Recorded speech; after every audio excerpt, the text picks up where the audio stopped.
Oke, jadi kita mulai aja untuk sesi 5 days free class pada malam hari ini. Sebelumnya, aku ucapin terima kasih banyak buat teman-teman yang udah join. Di sini ada AJR, Dinia Stari, Eki Putri, Kasmulinda, Omarona, Rizky Kurniawan. Thank you ya kalian karena udah join. Ya, namanya beberapa orang yang ada di sini cukup familiar ya.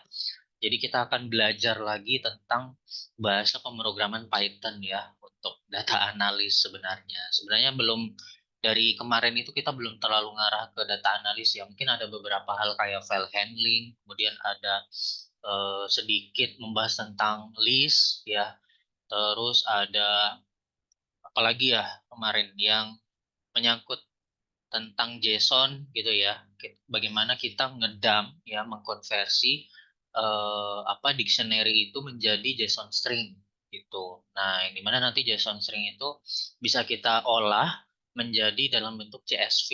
Nah, CSV-nya itu nanti kumpulan data-data yang akan kita visualisasikan gitu. Nah, mungkin pembahasan malam hari ini tuh sedikit lompat aja ya. Jadi sedikit berbeda nih dari yang minggu-minggu sebelumnya. Kenapa? Karena kalau misalkan apa ya targetnya sih mungkin dari aku pribadi ya kita akan mempelajari bareng-bareng sesuatu yang baru ya, yang berbeda dari yang sebelumnya supaya apa? Supaya kita improve gitu.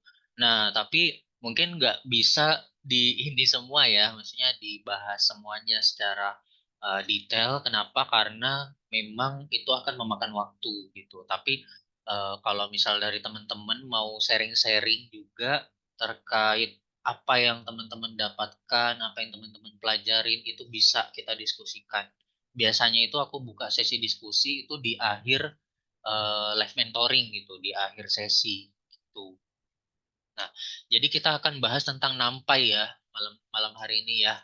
Mungkin kita nggak membahas tentang yang lain dulu ya, untuk yang kondisional, terus looping, terus list, operator, tuple set, itu nanti teman-teman bisa lihat aja di rekaman sesi 5 days free class yang sebelumnya gitu, minggu-minggu sebelumnya aku sempat membahas itu sampai berkali-kali kayaknya. Jadi nanti bisa lihat di YouTube AdWords aja, itu ada beberapa yang udah aku apa upload gitu ya. Nah, malam hari ini kita akan coba belajar bareng-bareng tentang NumPy gitu. Nah, jadi NumPy itu sendiri itu apa? Jadi NumPy itu adalah Python library ya. Sebutannya library. Nah, kemudian digunakan untuk working with arrays atau list. Biasanya kalau di Python kita sebutnya list ya, arrays. Kalau bahasa Indonesia larik gitu. NumPy is short for numerical Python. Tuh. NumPy itu numerical Python. Berarti Python yang ada hubungannya dengan nomor gitu, penomoran gitu ya, atau angka gitulah. Gitu. Nah, ini ada beberapa halaman yang udah dibuatin sama apa Witri School. We have create 43 tutorial page for you to learn about NumPy. Ya, ada banyak banget nih. Nah, teman-teman bisa belajar dari sini. Starting with basic introduction and ends up with creating plotting random dataset. Nah, ini kita mulai masuk ke dataset ya. Nah, oke, aku intro aja langsung. Python library used for working with array. It also has function for working in domain of aljabar linear ya, aljabar linear, Fourier transform, sama matrix. Nah, kalau teman-teman pernah belajar kalkulus atau matematika teknik ya, misalkan ada yang dari teknik, itu ada namanya matrix. Tuh. Sampai dibuat di tahun 2005 oleh Travis Oliphant, ya open source. Jadi kita bisa langsung impor, tapi kita pip install dulu. Installnya pakai pip. Nah, kenapa kita menggunakan NumPy ya? Alasannya. Di Python, kita punya list that serve the purpose of array. Yang dimana itu tujuan untuk membuat baris data gitu, atau collection data, collection gitu. But they are slow to process. Jadi di sini dibilangnya itu slow, jadi lambat dalam pemrosesan. NumPy aims to provide an array object that is up to 50 times faster than traditional Python list. Jadi 50 kali lebih cepat daripada traditional list gitu. Nah, jadi kalau kita pakai NumPy kita tuh bikin list juga tapi di sini performanya 50 kali lebih cepat gitu. The array object in NumPy is called ND-array. Ya, ND-array. It provides a lot of supporting function that make working with ND-array very easy. Ya. Nah, jadi kita udah tahu ada beberapa kelebihan ya. Di sini ada 50 kali lebih cepat. Terus dia udah support function ya yang sangat mudah digunakan ya pakai ND-array nanti. Rest are very frequently used in data science ya. Jadi sangat sering ya frekuensinya sangat sering digunakan di data science di mana kecepatan dan resource itu sangat penting ya terutama kalau kita bermain di big data tuh kecepatan dan resource itu sangat penting. Data science is a branch of computer science where we studied how to store, use, and analyze data for deriving information from it. Jadi data science itu adalah yang dimana kita belajar tentang menyimpan, menggunakan, dan menganalisis data untuk kita turunkan ya beberapa informasi dari situ. Nah, kenapa? Alasannya kenapa NumPy itu lebih cepat daripada list bawaan Python. Stored at one continuous place in memory unlike list. Jadi disimpan dalam satu tempat yang berkelanjutan gitu. Jadi dia di sini dibilangnya continuous place ya, in memory. So process we can access and manipulate them very efficiently gitu. Nah, kalau secara pernyataan hakikinya gitu disimpan dalam satu tempat memori yang berkelanjutan gitu. Jadi cuma di satu tempat aja gitu. Nah, this behavior is called locality of reference in computer science. Ya, yeah. This is the main reason why NumPy is faster than list. Also, it optimized to work with latest CPU architecture. Ya, karena udah banyak yang menggunakan NumPy. Nah, di dituliskan dalam bahasa apa? NumPy itu dituliskan eh, secara parsial dalam Python, tapi beberapa bagiannya itu yang membutuhkan fast computation ya itu dituliskan dalam bentuk C or C++. Jadi NumPy itu sebenarnya ada sedikit sentuhan C++-nya. Nah, jadi NumPy code base-nya itu udah di-develop di GitHub juga. Ini ada developer yang sudah membuat library-nya ya dalam bentuk GitHub gitu, repository. Jadi teman-teman bisa nginstal dari repository ini gitu. Terus aku next ya. Nah, jadi pertama-tama itu cara nginstalnya itu sangat mudah. Jadi bisa pakai pip install NumPy aja. Terus nanti dia udah masuk di interpreter ya. Terus if this command fails, then use a Python distribution that already has NumPy installed like Anaconda Spider. Jadi udah ada nih NumPy-nya bawaannya biasanya. Itu. Nah, kalau aku pakai PyCharm kemarin kebetulan aku perlu install dulu di interpreternya. Terus import NumPy ya seperti ini pakai import keyword seperti biasa, import random, import JSON gitu. Kita pakai modul seperti biasa. Ya, tapi ini dalam bentuk library ya, karena NumPy itu sangat kompleks banget banyak modulnya. NumPy is import and ready to use. Gitu. Nah, ini misal aku mau bikin sebuah array gitu, list di sini. Import NumPy, variable array sama dengan NumPy.array dalam kurung listnya ya. Listnya di sini masukin ke dalam larik gitu. Nah, di sini sebenarnya list itu dimasukin ke dalam metodenya NumPy ya, .array seperti ini. Nah, nanti tampilannya seperti ini. Ini tuh berarti list NumPy. Nah, type-nya itu dia ada sendiri. Aku coba aja seperti ini dibikin.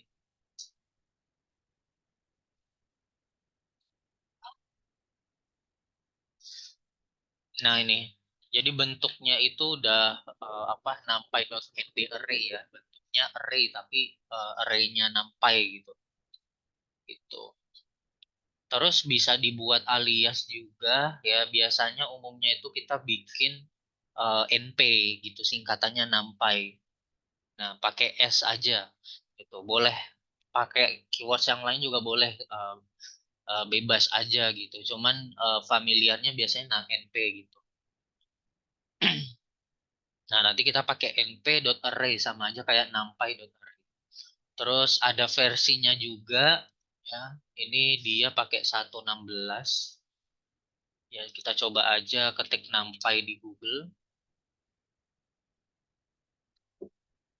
Nah, ini 126 ya. Kalau yang di sini ini udah ini 1.16, yang latestnya udah 1.26.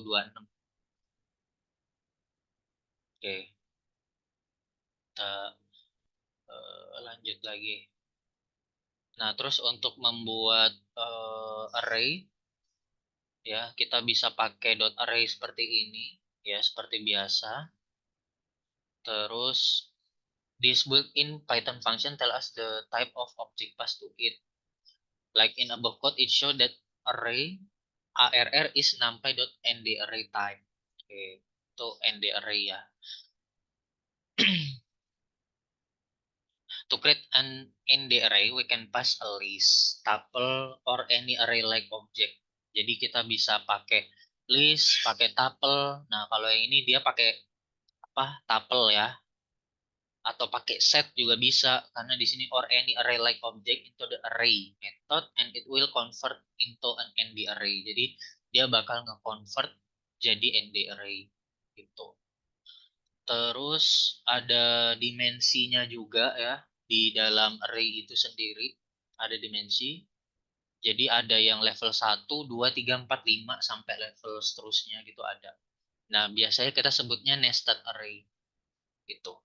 Nah, kalau yang nol dimensi itu kita tidak membuatkan dalam bentuk dictionary, dictionary apa? Dalam bentuk list di sini. Kita langsung masukin angka aja gitu. Jadi nanti tampilannya itu cuman satu ini aja, satu value aja. Berarti dia sebutannya itu eh, apa? Array zero dimension gitu, zero dimension array gitu sebutannya.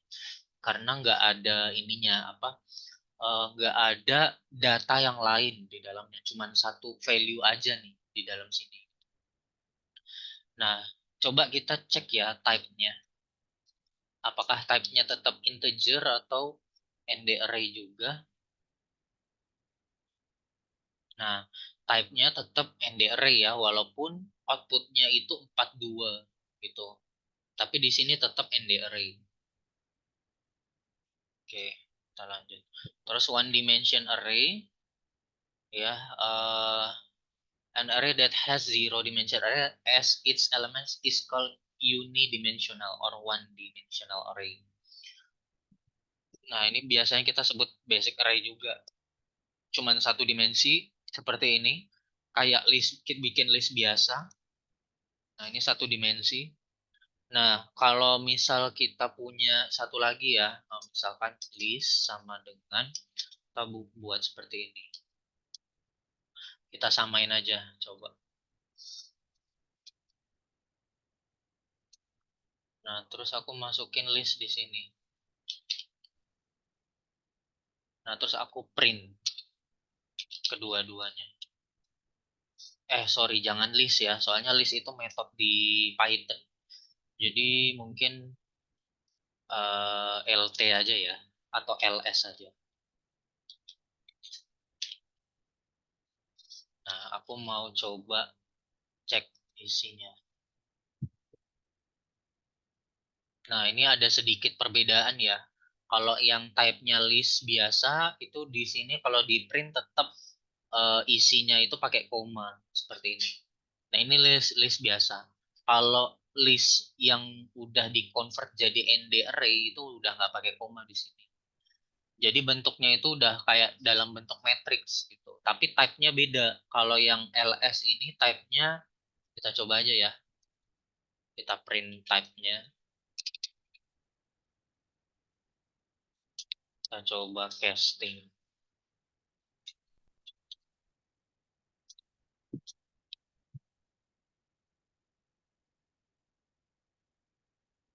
Nah ini beda ya type-nya ya. Kalau yang atas type-nya list, yang bawah ND array. Oke, terus ada second dimension array. Bukan second ya, tapi two dimension, sorry. Two dimension array. Nah, two dimension array itu berarti eh, dalam satu array itu ada beberapa satu dimensi array gitu. Nah, these are often used to represent matrix or second order tensor. Nah, jadi biasanya itu ditunjukkan atau merepresentasikan dalam bentuk matrix atau second order tensor. NumPy has a whole submodule dedicated to matrix operation called numpy.mat. Ya, kita bisa pakai numpy.mat. Get a second ya, 2D ya, bukan 2ND. Two dimension array containing two arrays with value 1, 2, 3, 4, 5, 6. Seperti ini. Jadi isinya itu ada dua ya di sini. Ada dua array satu dimensi itu menjadi masuk ke dalam satu array gitu. Ibaratnya gitu. Nah, ini sebutannya array dua dimensi. Terus untuk ini apa?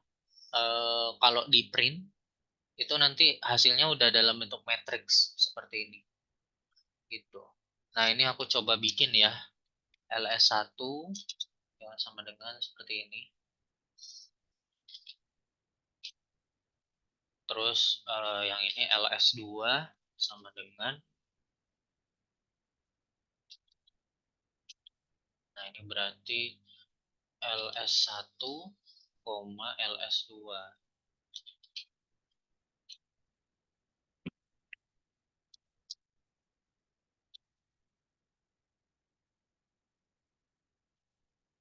Sorry. Aku coba print satu aja arraynya. Hasilnya harusnya sama ya. Oke, hasilnya sama. Nah, sekarang coba aku bikin LS3 itu sama dengan, nah seperti ini. Bukan ND array. LS1, LS2. Nah, apakah ini bisa? Kita coba.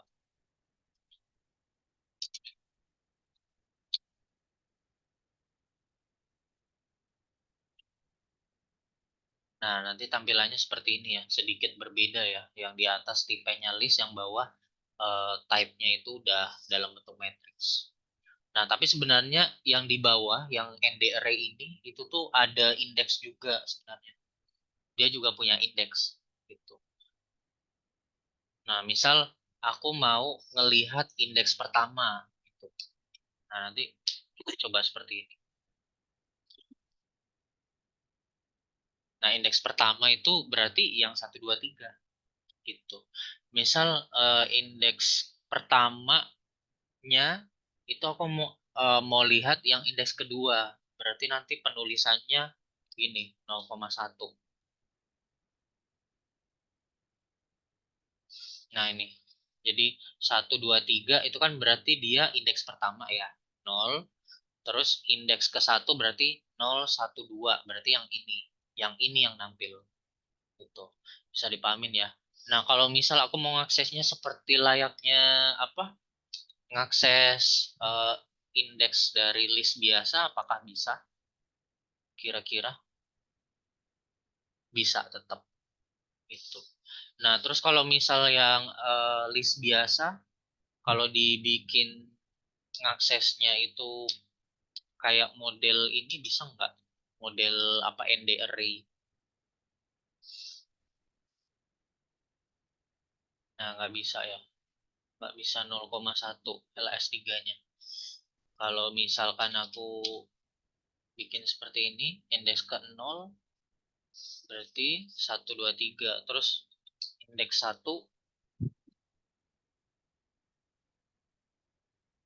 nah itu baru bisa ya. Jadi keuntungannya juga kalau pakai ND array itu kita langsung bisa ngakses di sini. Mulai dari indeks dimensi pertama itu indeks berapa, dimensi kedua indeks berapa, dimensi ketiga indeks keberapa gitu. Kalau misalkan mau bikin sampai 3 dimensi gitu, sampai sedalam-dalamnya itu bisa gitu. Jadi cukup satu ini aja ya, satu kurung aja gitu, di sini. Kalau ini kan butuh dua ya. Tuh. Terus tiga dimensi array ya. Nah, tiga dimensi berarti seperti ini. Masing-masing itu ada eh, array dua dimensinya gitu, masing-masing. Nah, terus kalau misal kita mau ngakses isinya itu sama seperti tadi, misal yang indeks pertama itu berarti yang ini ya. Nah, ini indeks pertama. Terus yang ini itu berarti indeks kedua. Oke. Nah, kita coba buktikan aja. Nah, indeks pertama itu berarti yang 1 sampai 6 yang awal itu. Nah, ini mungkin aku bedain aja angkanya ya. Biar 7, 8, 9, 10, 11, 12. Oke. Ini ya. Ada apa? Beberapa array di sini. Ini indeks pertama berarti 1 sampai 6. Terus untuk yang indeks kedua berarti sorry, bukan indeks kedua, tapi dimensi ke, ya indeks kedua bener ya. Indeks kedua tuh berarti 7 sampai 12. Nah, ini 7 sampai 12. Terus misal aku mau ngakses eh, indeks ke pertama dari yang indeks pertama gitu. Itu bahasanya gitu ya. Berarti 0,0. Yang ini berarti jadi 1,0 gitu. Berarti kita ngakses indeks indeks kedua apa? Indeks pertama dari indeks kedua. Bahasanya makin lama makin pusing ya. Semoga teman-teman bisa ngikutin. Nah, seperti ini. Terus misal indeks ke pertama dari indeks pertama sampai 3 kali. Berarti seperti ini ya. 000 gitu. Nanti yang keluar ya angka 1 seharusnya. Iya bener kan bahasanya gitu kan. Indeks pertama dari indeks pertama dari indeks pertama. Ya kan? Tuh yang keluar 1 gitu. Sampai 3 kali gitu. Kayak Yodok ya. Yodok itu kalau teman-teman tahu itu kayak ini apa? Meme meme yang ini yang dulu tuh yang apa? Yang berulang-ulang gitu. Yodok banget ya. Indeks pertama dari indeks pertama dari indeks pertama. Oke, itu. Nah, itu etc. gitu. Dan seterusnya mau sampai pas 100 indeks, monggo. Nanti sampai 100 ke sebelah kanan itu sampai banyak banget itu. Itu bisa dibikin. Ya, intinya gitu. Nah, terus kalau misal kita mau ngecek ada berapa banyak dimensi dalam satu ND array, ya itu kita bisa pakai ini NDIM gitu, NDIM ya. Berarti eh nampai dimension, berarti kita mau ngecek nih ada berapa dimensi gitu, ada berapa banyak gitu. Yang ini berarti zero dimension, ini satu, ini dua, ya ada dua, ini tiga gitu. Bisa langsung ketahuan gitu. Gimana kalau misalkan kita pakai ini apa list biasa? Kalau pakai list biasa tuh bisa nggak kita ngecek dimensinya? Itu eh setauku sih kayaknya agak rumit ya. Itu kalau buat ngecek dimensinya ada berapa banyak. Jadi kalau di apa nampai itu kita bisa langsung ngecek pakai NDIM tuh. Ya, oke. Kayaknya ada sih, cuman aku kalau misal mau menghitung dimensinya biasanya di apa nampai. Higher dimensional array ya, sebuah array ya can have any number of dimension tool. When the array is great, you can define the number of dimension by using NDM min argument. Nah, ini number of dimension. Nih kalau misal mau dibuatin dimensinya itu nyampe berapa banyak itu bisa seperti ini. Ya, sama dengan 5 itu. NDIM. Jadi dia langsung bikin nih array di dalam array, dalam array di dalam array lagi gitu. Array name dot shape 0 untuk rows dot shape 1 untuk kolom. Oh iya, bisa seperti itu juga ya nama arraynya. Dot shape untuk rows ya, itu untuk apa, untuk row per, untuk baris ya. Kalau 0 itu untuk baris, kalau ya apa, yang indeks kedua itu berarti kolomnya gitu ya, yang satu ya, shape 1. Oke, dibikinin. For elements, V4 dim has one element that is the vector 13 matrix. Jadi bisa sebutannya ada banyak ya kalau sampai beberapa apa dimensi. Ya, jadi kita coba aja lanjut lagi. Terus indexing ini sama sih, tadi aku udah sempat jelasin ya. Jadi untuk akses indeks pertama 0, 1, terus kita bisa jumlah juga. Ini kalau misal dua apa, satu dimensi ya, satu dimensi bisa langsung. Nah, ini tadi untuk cara untuk mengakses eh, array dimensinya, value-nya. Nah, ini udah, aku yakin teman-teman udah paham sih. Terus bisa negatif indexing juga. Nah, ini berarti second apa, second array ya, second array berarti yang ini. Terus min satu berarti kita ngitungnya itu dari indeks yang terakhir. Gitu. Ini berarti min satu, min 2, min 3, min 4, min 5 gitu. Min satu itu 10. Hasilnya 10 di sini. Itu ini cuman basic aja, kita lanjut lagi. Terus masuk ke array slicing. Slicing in Python means taking elements from one given index to another given index. Jadi kita bisa melakukan slicing juga sama seperti halnya list ya. We pass slash instead of index like this. Jadi, pakai start, titik 2, end.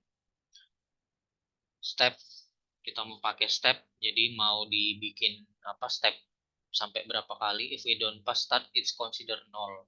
Kalau nggak ada apa, nggak ada startnya berarti dia mulainya dari nol. Kalau misal n-nya itu nggak ada, berarti dia akan menyesuaikan dengan panjang array-nya itu sampai berapa banyak dalam dimensi tersebut. If we don't pass step, it's considered one. Nah, ini contoh. 1 sampai 5 berarti ini ya. 1, 2, 3, 4, 5. Nah, 0, 1, 2, 3, 4, 5. Berarti sampai sini ya batasnya ya. Sama kayak list biasa. Nah, tapi yang diambil itu mulai dari indeks pertama. Berarti 2, 3, 4, 5. Itu. N-nya itu berarti yang indeks kelima. Berarti yang ini nggak masuk. Kalau misalkan dari 0 berarti mulainya dari 1. Karena indeks pertama. Itu ya. Start index but excludes the N index. Such elements from index 4 to the end of the array. Oke. Ini contohnya. Dari indeks 4 ya. 0, 1, 2, 3, 4. Nah, berarti kan mulainya dari indeks keempat. Dari indeks keempat sampai N. Tuh. Berarti 5, 6, 7. Sama kayak list ya. Sama persis.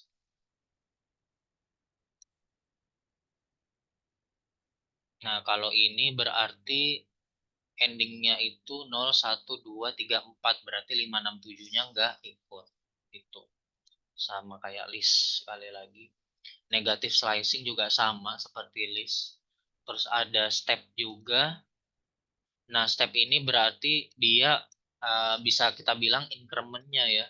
Increment itu berarti setiap ke sana itu ada penambahan berapa gitu.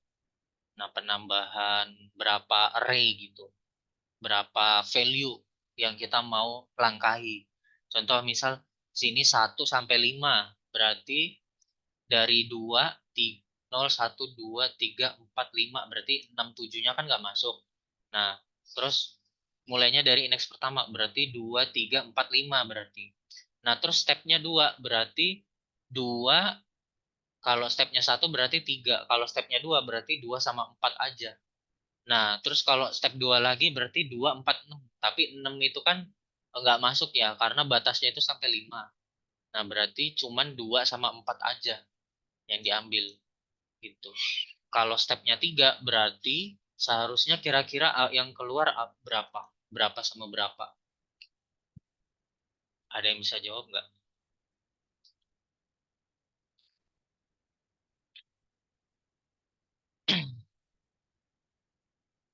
Kalau stepnya 3 berarti 2 sama 5 yang keluar. Ya, 2 terus melangkah 3 kali, 3, 4, 5. 1, 2, 3. 2 sama 5 yang keluar. Betul sekali. Betul sekali Alvin. Kita lanjut. Ini masih basic-basic aja nggak apa-apa ya, pelan-pelan ya. Karena teman-teman aku pikir beda-beda ya backgroundnya.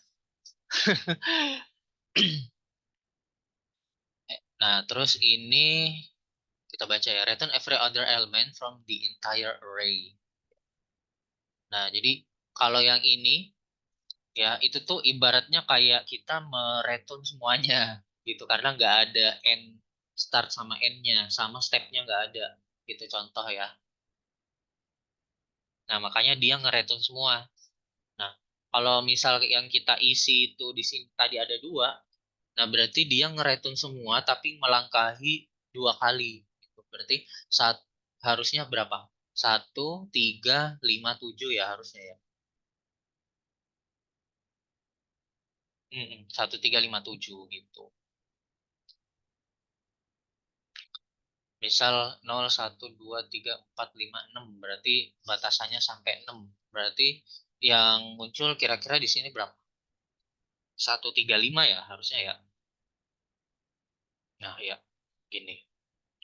Oke, kayak gitu ya. Jadi ini biar lincah aja, teman-teman. Biar lincah dalam apa penulisan gitu di Python. Slicing two dimension array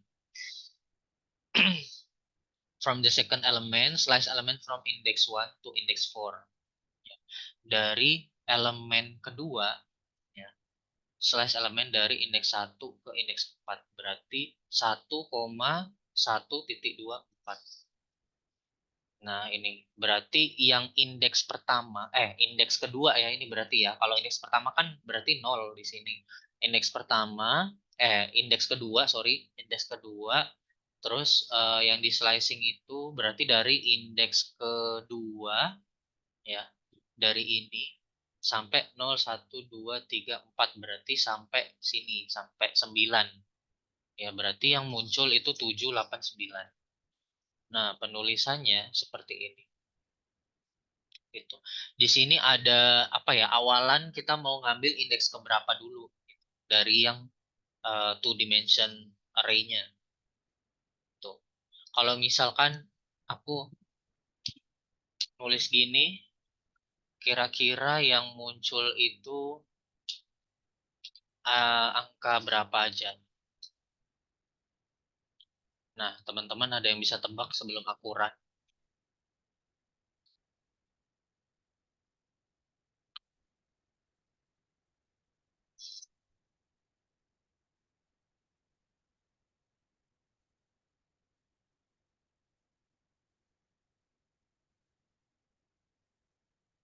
Ada yang bisa tebak? Oke, AJR 14 yang lain sama kita coba buktikan. Oke, betul 14. Oke, sekali lagi ya. Misalkan aku bikin seperti ini, terus di sini, nah kira-kira berapa kalau ini? Ada yang bisa tebak?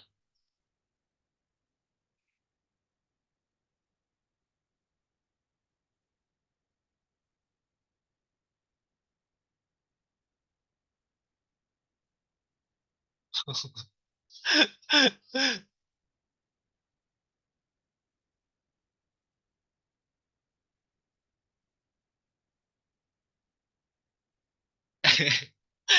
6 di sini. Kira-kira kenapa ya? N-nya min 2. Berarti N-nya itu dari berapa?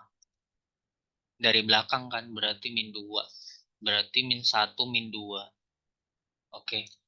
Nah, berarti kita ngitungnya itu dari 6, ya kan? Oh, dimensi 0. Oh iya, sorry, sorry. Ya, ya, oke, oke. Itu berarti ngitungnya dari 6 kan? Stepnya 6 gitu. Nah, tapi yang di slicing min 1 sama min 2 ya. N-nya kan berarti N-nya. Kalau N-nya berarti ini yang nggak ikut gitu. Terus mulainya di sini 3 berarti 6, 7, 8. Nah, kalau 6 ke 9 itu baru 3 stepnya. Tapi kalau apa 6, 7, kalau misalkan stepnya 2 kira-kira yang keluar berapa? Berapa aja? Coba kita ya. Coba kita uji. Nah, yang muncul 6 sama 8. Kenapa? Karena 9, 10 itu kan udah di slice ya. Dari sini. Min 2. Berarti min 1 sama min 2. Ya. Nah, terus di sini stepnya 2. Berarti yang dimulai itu dari 6. Terus ditambah 2. Berarti 8. Gitu. Berarti 6 sama 8 yang masuk. Gitu. Nah, kalau misalkan nggak ada stepnya. Berarti 6, 7, 8 hasilnya. Gitu ya. Paham ya? Oke, kita lanjut. Remember that the second element has index 1. Oke. From both elements returns index 2.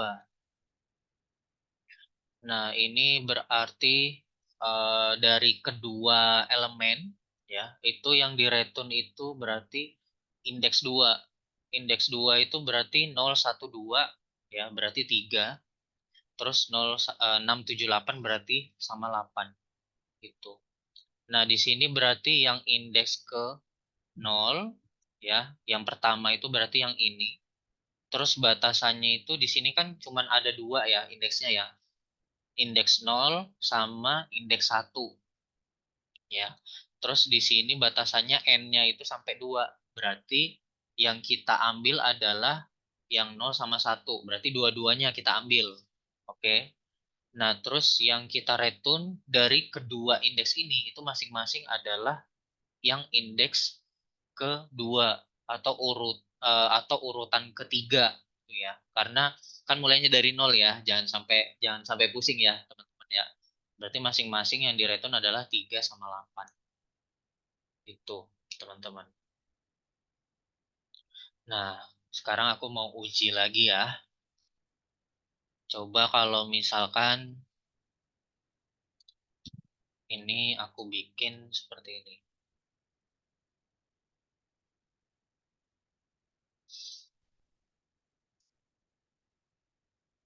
Nah, kira-kira yang direturn itu apa aja?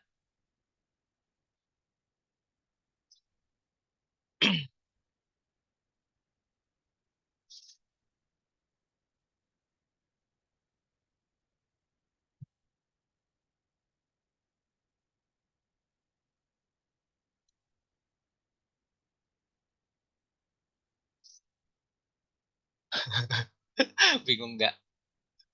Kita coba. Kosong. Kosong. Kenapa kosong kira-kira? Karena N-nya itu di sini 3. Sedangkan harusnya aku nambahin satu lagi gitu. Maksudnya yang lebih besar buat di slicing. Iya, harus ada interval betul sekali. Intervalnya itu harus lebih besar. Jadi jaraknya itu dari awal itu berarti indeks keberapa sampai batasannya berapa.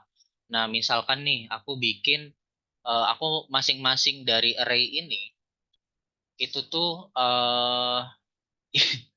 iya udah masuk dua dimension array ya, udah mulai pusing kayaknya ya. Kalau interval lebih kecil, itu misal di sini 1 ya. Itu kira-kira gimana? Nanti outputnya apa? Kita coba. Berarti dari indeks kedua sampai endingnya itu yang di slicing itu yang 1 itu. Nggak ada kosong. Terus kalau misalkan 0 endingnya kan urutannya ini start, terus ini end. Itu berarti interval startnya 2 dari indeks kedua, indeks 2 ya, terus n-nya 0 gitu. Nah, nanti hasilnya di sini 0. Itu jadinya kayak nggak ada interval. Berarti ini awalannya. Nah, sekarang aku mau kasih batasan. Batasannya itu berarti indeks ke berapa? Sini 2, 3, 4, 5. Berarti 2 sampai 5. Nah, kira-kira yang di return itu angka berapa aja? Ini pasti udah pada bisa tebak kan?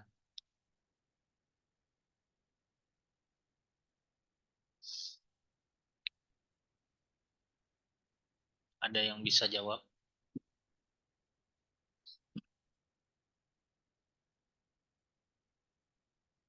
2, 3, 5, 8, 9, 10.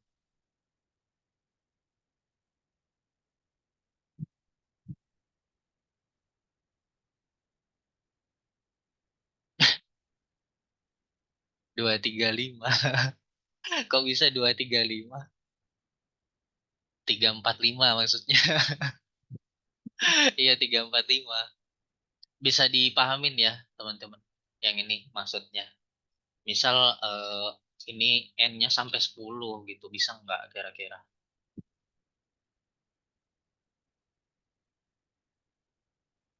Bisa tetap gitu.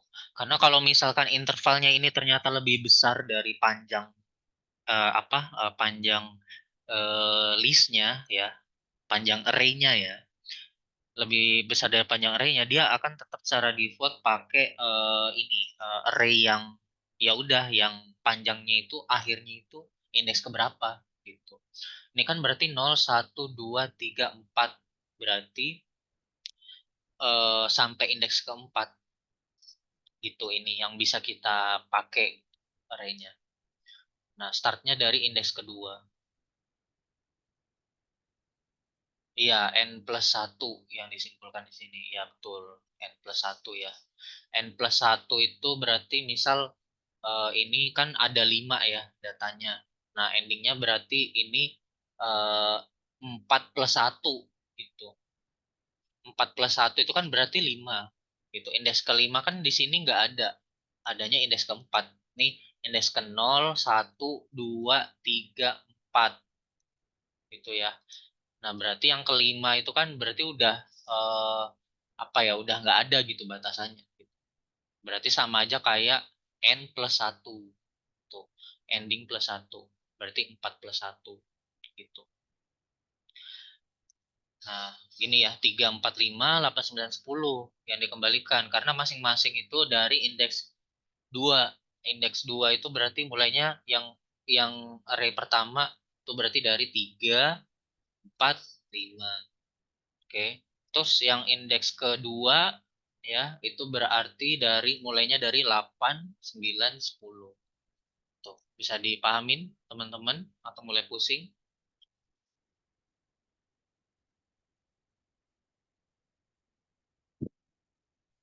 Kayak yang masih jadi misteri gimana cara print array dari -1 hingga -2 sehingga nanti muncul 4 sama 5 sehingga nanti muncul 4 sama 5.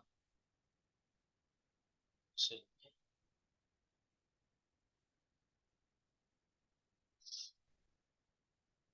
maksudnya gimana itu? Kita mau munculin 4 sama 5 gitu ya, tapi startnya max paling kanan. Oh,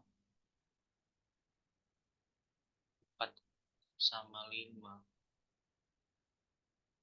Berarti kita mulainya kan dari indeks ke -1 ya.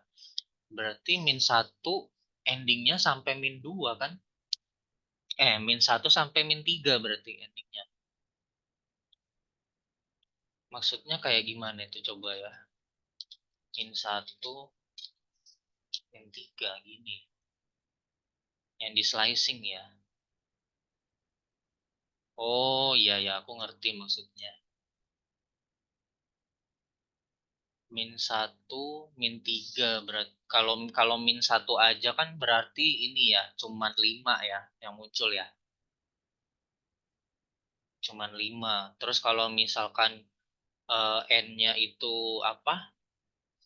4 sama 5 ya maksudnya ya.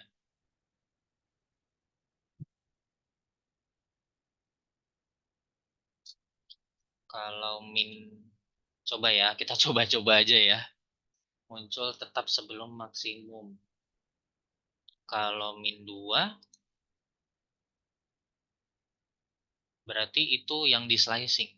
Coba kalau misalkan kayak gini, yang muncul apa?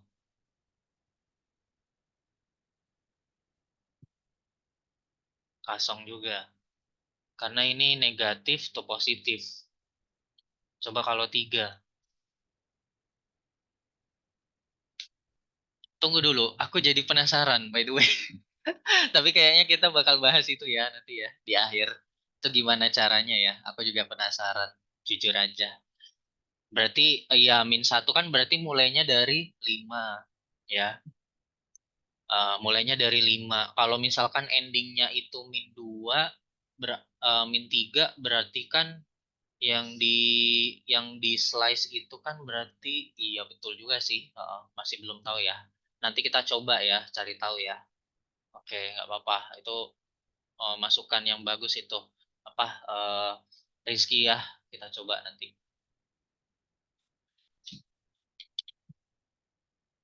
Siapa tahu teman-teman ada yang bisa pecahin itu. Caranya gimana? Nanti ini apa kita coba bahas di akhir ya. Itu untuk yang slicing. Oke, kita masuk ke data types.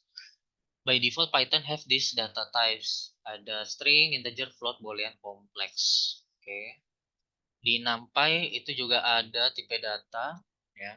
Refer to data types with one character like E for integers, U untuk unsigned integer ya. Terus ada B boolean, F float, C complex float, M time delta, oke, dan sebagainya. Kalau string berarti S besar ya di sini. Object berarti O, terus V itu void ya. Checking data type of an array. Nah, ini tipe data dari sebuah array ya. Integer 64. Oke, containing string berarti U6. U6. U itu berarti eh, ini ya Unicode string ya. Itu tetap dalam bentuk string juga type data type-nya. Oke. Oh iya siap Dimya Stari. Thank you, thank you.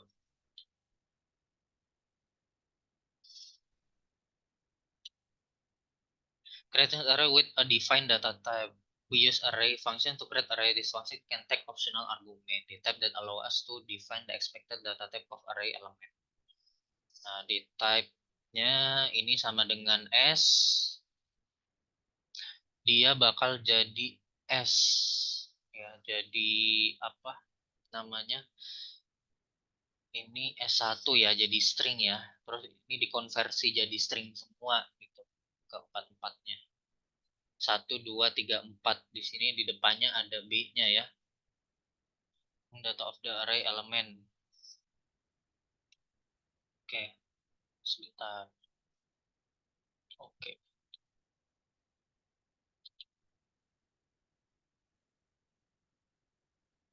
Ada B ya di depannya ya. Ya, defaultnya dia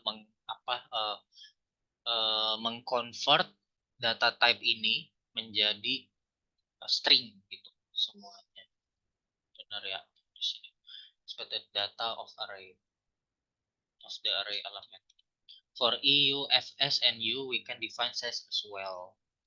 Data type for bytes integer ada I4. Ini byte-nya ya, jumlah byte-nya ya. Kayak tadi itu ada U6, berarti jumlah byte-nya itu pakai 6. Terus ada yang 64. apa tadi int 64 itu jumlah byte-nya 64. Itu udah apa defaultnya ya, settingan defaultnya. Nah, ini i4 kita convert jadi integer 32 ya di sini. Kalau data type-nya kita convert jadi 4. Oke. Oke, teman-teman jangan lupa presensi ya. Nanti biar bisa dapat sertifikat.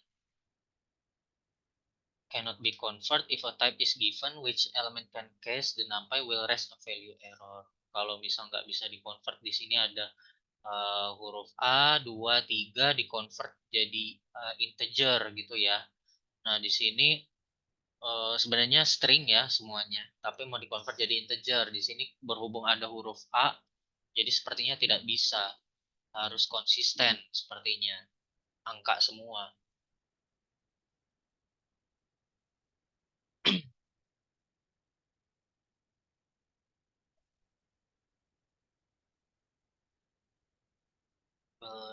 Nah, a non-integer string like A cannot be convert to integer.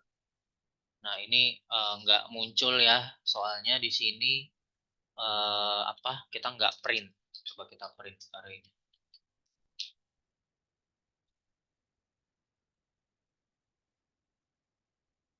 Nah, ini jadi integer semuanya. Converting data type on existing array. The best way to change data type of existing array is to make copy as type method. Ya, jadi kita bikin kopian, function creates a copy of array and allow you to specify data type as a parameter. Data type can be specified using a string like F for float, E for integer, or you can use data type directly like float for float and integer for integer. From float to integer by using E as parameter value. Oke, nah ini contoh np.array di sini udah pakai float semua ya, pakai koma 1 ya, 1,1 2,1 3,1. Terus aku mau konversi jadi i integer semua. Nah, di sini kita bisa pakai .astype ya, karena array ini udah dalam bentuk ndarray ya. Ndarray itu nanti kita bisa pakai metode astype lagi untuk kita konversi jadi dalam bentuk integer semua atau dalam bentuk data type apapun yang kita mau. Nah, ini. Nah, dibulatin ke bawah ya, ke integer gitu, int32.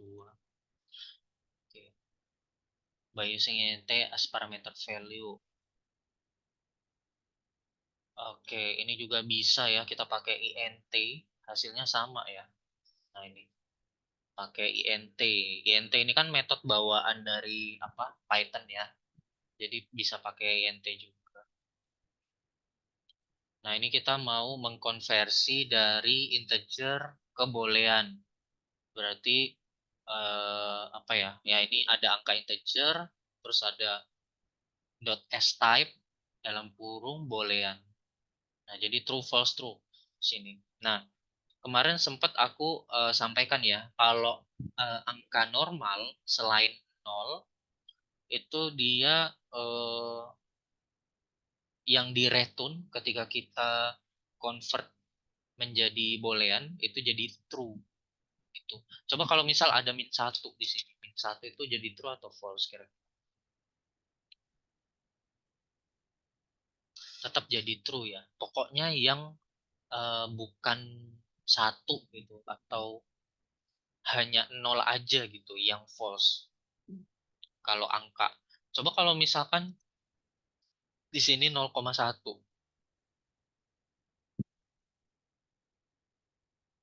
Nah, yang di return itu tetap true karena tetap dianggap ada angka di sini atau ada value. Ya, bukan 0 maka true ya, intinya gitu. Betul sekali. Pokoknya 0 itu false kalau di convert boolean gitu ya. Ya, intinya gitu. Oke, kita lanjut lagi. Copy versus view. The difference between copy and view. The main difference between copy view of array is that copy is a new array. Berarti copy itu adalah array yang baru. view is just a view of the original array. Jadi view itu adalah hanya tampilan dari array original. The copy owns the data and any change made to the copy will not affect original array. Jadi kopiannya itu ketika ada perubahan itu nggak akan mengefek apapun dari array yang hasil di copy tadi gitu. And any change made to the original array will not affect to the copy. Gitu. Begitupun sebaliknya. The view does not own the data and any change made to view will affect the original. Gitu. Nah ini berarti kita copy ya. Jadi aku punya variable array, aku bikin nd array di sini, terus aku copy pakai r.copy terus x. Nah, array 0 sama dengan kita kita masukin angka value 42 gitu di indeks ke 0. Berarti satu ini akan berubah jadi 42. Berarti nanti yang R itu 42, 2, 3, 45. Gitu ya. Kita coba buktikan. Nah ini. 42, 2, 3, 4, 5. Sedangkan untuk yang baru itu tetap sama. Tuh. Nah, kalau view itu berarti ini pakai dot view. X itu cuman sekedar nampilin aja gitu atau monitoring. Monitoring dari variabel R ini gitu. Kalau misal kita melakukan perubahan di R-nya, view-nya yang X-nya itu juga akan berubah jadi 42 gitu. Nah, kalau kita melakukan perubahan di view, kita bisa buktikan di sini original array-nya juga akan ikut berubah. Ya, itu biasanya untuk monitoring aja. Check if array owns its data as mentioned above, copies owns the data, and views does not own the data. But how we can check this? Nah, cara mengeceknya, every number has the attribute base that returns none if the array owns the data. Otherwise, the base attribute refers to the original object. Oke, nah ini langsung contoh ya. Print the value of the base attribute to check if an array owns its data or not. Ya, di sini ada array np.array ya 1 sampai 5. Yang x-nya ini aku copy, berarti ini array baru, nd array baru x-nya. Terus yang y ini berarti apa? Nd array yang nge-view semua array dari R. Nah, ini x.base di sini hasilnya non ya. Kemudian di sini y.base hasilnya 1 sampai 5. Tuh, base itu berarti originalnya ya. Maksudnya dia memiliki data yang dari R-nya itu atau tidak. Tuh, itu dot base. Berarti yang data originalnya itu dimiliki atau enggak.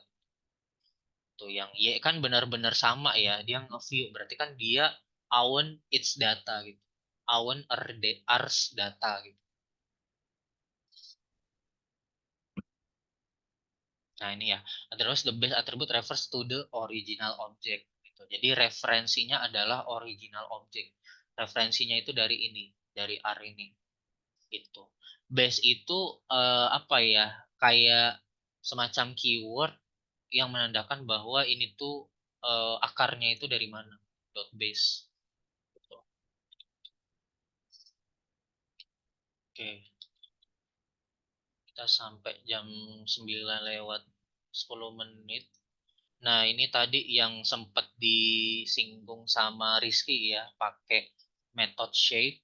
Nah, jadi di NumPy itu ada shape juga. Nah, shape itu ya the shape of an array is the number of elements in each dimension. Get the shape of an array. Jadi pakai shape ya. Ya, that returns a tuple with each index having the number of corresponding element. Nah, ini. Nah, ini shape-nya berarti yang apa? Dimensi pertama ya, dimensi pertama itu punya dua gitu. Nah ini ada dua. Terus di sini dimensi kedua apa sorry ya, yang isinya itu ada empat lensnya ya, gitu ya. Jadi eh, apa barisnya itu ada berapa baris? Ada dua baris. Kolomnya itu ada empat, satu, dua, tiga, empat. Gitu. r.shape. The example above returns 2, 4, which mean that array has 2 dimension. Ya, jadi array ini itu punya 2 dimensi, where the first dimension has 2 elements. Ya, jadi di mana dimensi pertama itu punya ini ya 2 elemen. Ya, ini dimensi pertama ada 2 elemen, dan yang kedua itu punya 4. Dimensi kedua ada 4. Nah, create an array with 5 dimension using endemin, using a vector with value 1 sampai 4. Oke, nah ini ya contoh 1 sampai 4. Terus aku masukin jadi ada 5 dimensi.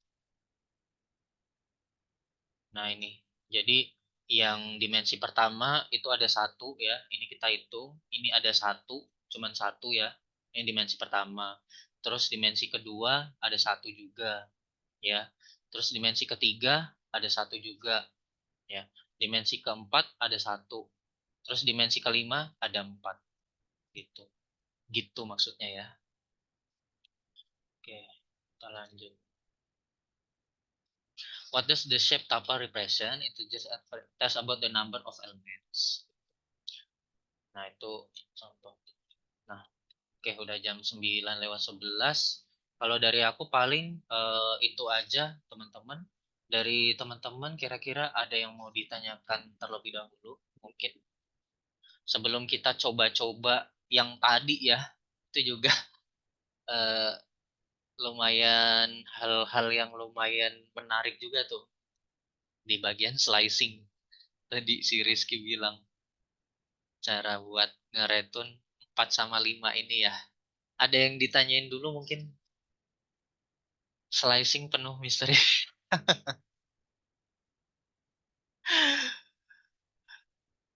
Kalau kita awalnya itu dari ini, misalkan nih, ini kan 2 ya, berarti mulainya, eh, oke ini berarti 1 ya. Berarti hanya 3 ya, karena indeks dari 2. Kalau misal mulainya dari -1, berarti dari 5.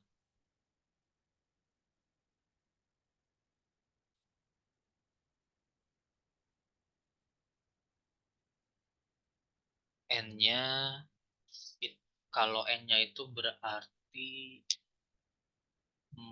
gitu ya. Kalau 2, kalau -2 berarti 4.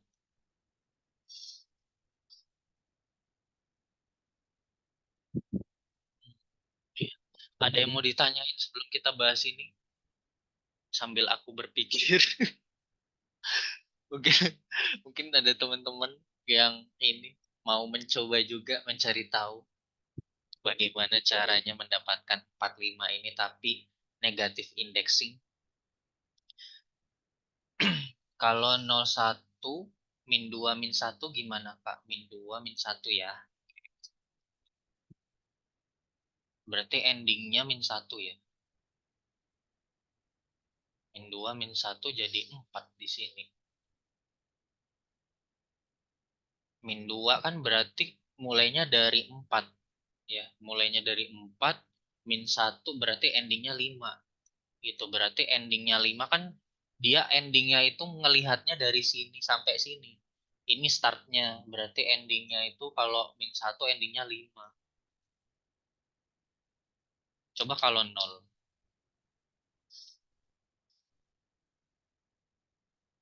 0 nggak bisa. Karena itu bukan negatif indexing. Kalau secara logik sih awalnya itu kan benar ya -1 ya. 5 kan. Berarti kan 5. Mulainya dari 5. Nah terus eh kalau misal mau dapetin 4 itu kan berarti endingnya itu em, -1, -2, -3, harusnya endingnya -3. Coba kita tambahin step. Sorry. Ini stepnya 1 sih. Ya, nggak bisa. Coba.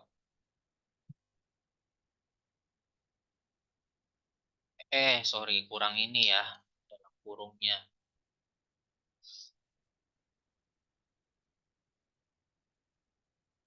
Coba kalau satu, kita tambahin step di sini. Kalau stepnya min satu,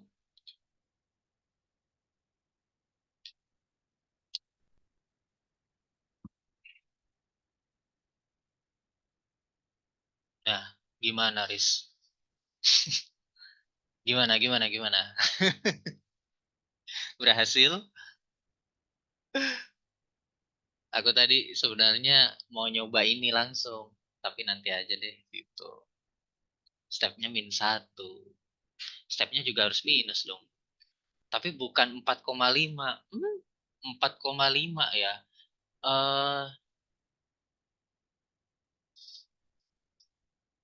4,5. Kalau 4,5 berarti mulainya min 2 dong di sini. Mulainya min 2, ya enggak sih? Coba. Coba. Min 2. Nah, ini ya pelan-pelan ya, pelan-pelan pelan-pelan. Dapatnya 4 nih, ya kan? Nah, terus biar dapat 5 ini berarti endingnya itu berarti min satu. Terus stepnya min satu, maybe. Nggak tahu juga aku.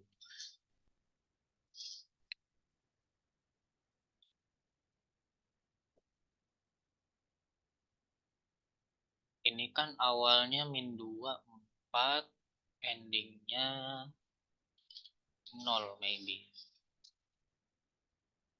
Min satu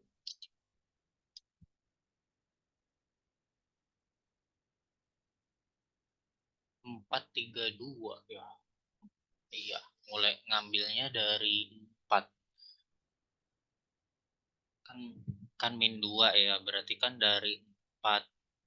Terus min satu itu kan berarti sini. Endingnya 0 ya. 0 kan berarti dari sini. Iya, yang 4, 2, 3. Berarti 0, 1, 2, 3, 4, 5. Berarti 5 maybe endingnya.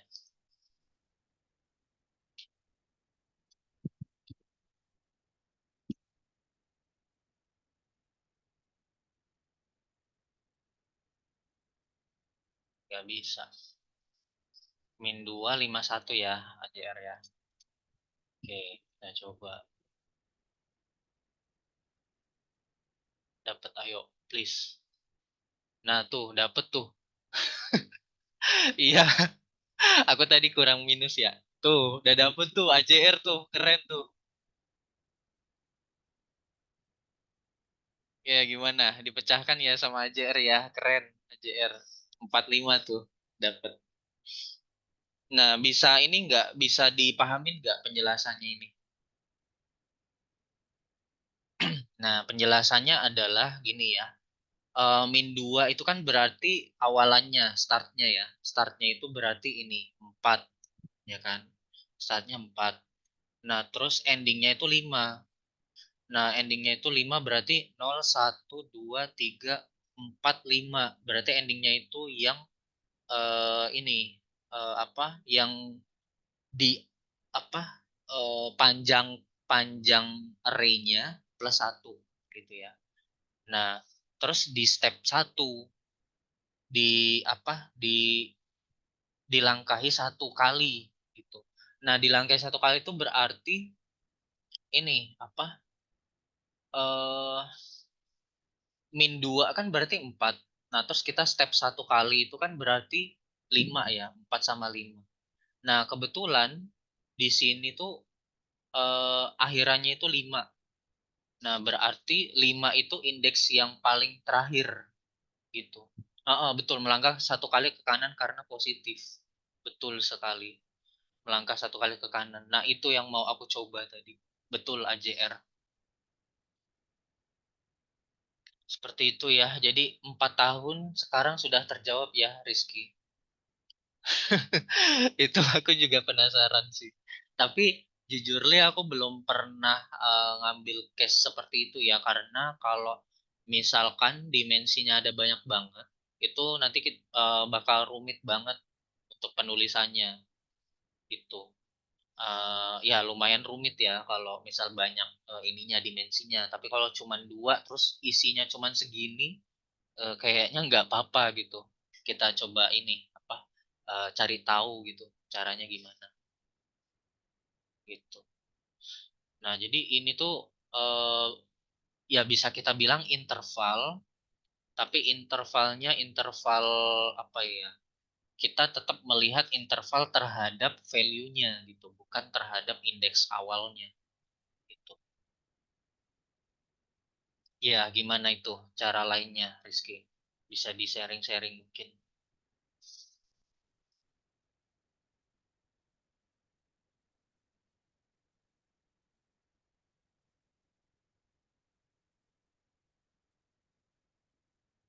Kalau misalkan kita mau ngambil data ya, itu ya boleh kalau misal mau pakai negatif ya, mungkin dalam beberapa case pakai negatif gitu.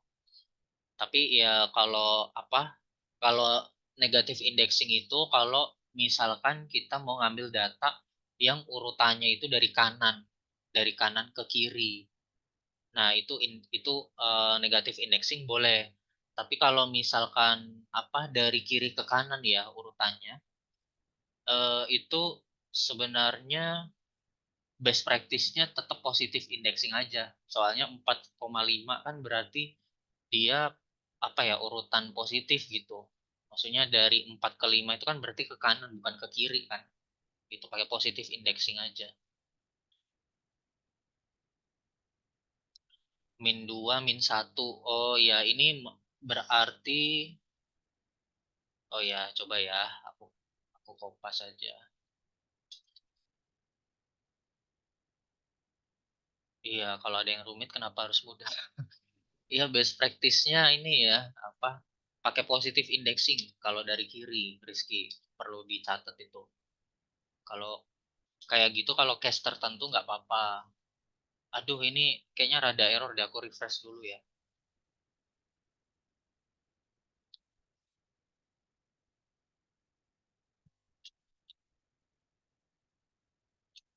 Nah, ini.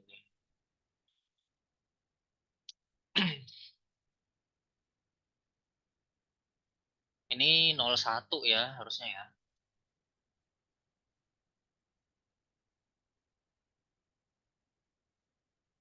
45 ya, ini juga bisa ya. Mulai dari -2 startnya, terus startnya lagi yang diambil itu -1. Nah, ini dia ngambil start ya masing-masing. Bener kan, Riz? Dia ngambil start -2 sama start -1 yang diambil.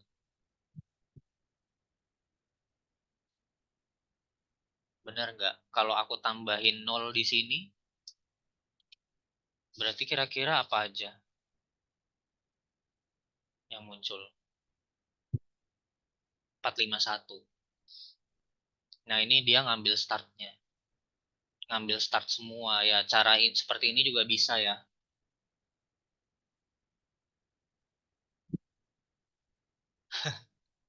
Iya, iya, iya, iya. Kalau ada yang cara yang sulit, kenapa harus ada ya? Kayak gitu. Dia ini ngambil startnya gitu. Jadi ibaratnya itu kayak ini tuh di looping gitu. Di looping kita ngambil start yang pertama itu -2. Berarti indeks -2 itu berarti 4 dulu. Terus -1 5, terus yang 0 berarti 1 gitu. Jadi kalau yang ini bisa nggak urut nggak apa-apa gitu. Ini nggak urut nggak masalah tuh. Nah, cuman kalau misal pakai interval tadi yang ditanyakan pakai interval ya. Kalau pakai interval berarti ya caranya seperti itu. Tadi -2 5 1. Nah, -2 sama 5 aja sebenarnya udah cukup karena defaultnya itu udah pakai step 1 ya.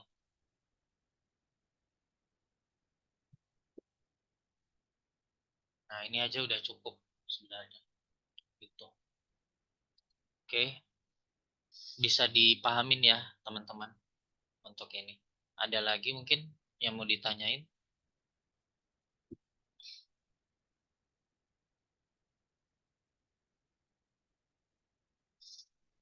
Min 2 5 1 menarik sebab min 2 ada penambahan positif plus 1. Yes, betul. Min 2 4 terus batasnya 5, stepnya 1. Berarti mulainya dari min 2 berarti mulainya dari 4 udah titik. Mulainya dari 4 terus batasnya sampai indeks kelima berarti 4 sama 5 yang diambil. Itu.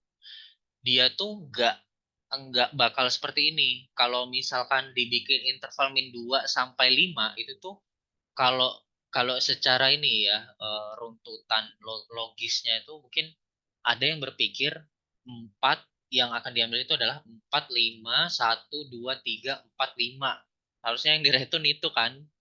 Nah, tapi kalau lihat dari sudut pandang apa interval itu sebenarnya min 2 itu adalah nilai awal. Nah, kita lihat dari sudut pandang value-nya. Berarti value awalnya itu 4. Udah itu. Bukan dari min 2-nya, tapi dari 4-nya. Nah, terus endingnya adalah indeks kelima. Nah, mulai dari penulisan ending ini, itu tuh kita lihat dari awal lagi gitu. Kita lihat dari awal berarti dari sini sampai sini itu ada berapa? Ada 5 ya, ada 5 value berarti indeks keempat plus satu berarti 5 gitu. Berarti yang diambil hanya ini gitu. Nah gitu ya kalau secara logik ya. Mungkin beberapa teman-teman ada yang berpikir kenapa nggak 4 5 1 2 3 4 5 gitu. Karena kan min 2 sampai 5 gitu. Nah nggak gitu. Itu lihatnya dari sudut pandang value-nya, posisinya gitu, posisionalnya. Tuh.